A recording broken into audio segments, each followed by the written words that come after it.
امتنانه باللسان ولا بالقلم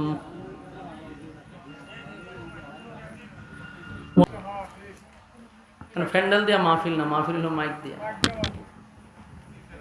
এখন যতটুকু আওয়াজ আছে আমি এতটুকু আওয়াজই বের করতে পারবো, এর চেয়ে বেশি আওয়াজ বের করলে আবার 3 দিন আমি হসপিটালে থাকতেই পারবো।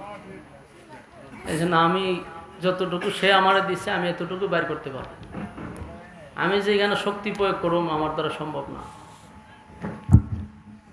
এই জন্য মাইকের ব্যাপারে খুব সতর্ক থাকা দরকার। এটা কি সাউন্ড দিছ এখন আবার?